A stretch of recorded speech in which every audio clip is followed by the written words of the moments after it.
യൂണിവേഴ്സിലെ ഏറ്റവും വലിയ project handle ചെയ്യുന്ന ആള് നമ്മുടെ അപ്പനാണ്. ഇപ്പം ചെയ്യുന്ന വലിയ പ്രൊജക്ടുകളിൽ ഒന്നാണ് നമ്മുടെ ഉള്ളിൽ ചെയ്യുന്നത്. ടാറ്റ കാർ ഉണ്ടാക്കുന്നു, സോണി TV ഉണ്ടാക്കുന്നു. നമ്മുടെ അപ്പൻ എന്തുണ്ടാക്കുന്നു?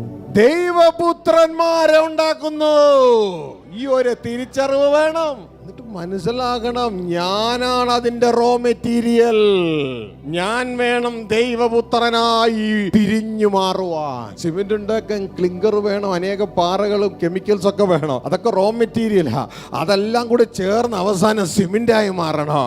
എന്നാൽ ദൈവപുത്രന്മാരെ ഉണ്ടാക്കാൻ വീണുപോയ മനുഷ്യപുത്രന്മാരാണ് റോ മെറ്റീരിയൽ. ആ റോ മെറ്റീരിയൽ ഉപയോഗിച്ച് ആ റോ മെറ്റീരിയൽ പരിശുദ്ധാത്മാവുമായി മിക്സ് ചെയ്ത് തട്ടിക്കളയേണ്ടത് തട്ടിക്കളഞ്ഞ് കൂട്ടിച്ചേർക്കേണ്ടത് കൂട്ടിച്ചേർത്ത് അവസാനം ദൈവത്തിന്റെ ഇഷ്ടവുമായി അതിനെ കൂട്ടിച്ചേർത്ത് വരുമ്പോൾ ദൈവപുത്രന്മാരെന്നുള്ള പ്രൊഡക്റ്റ് റെഡി.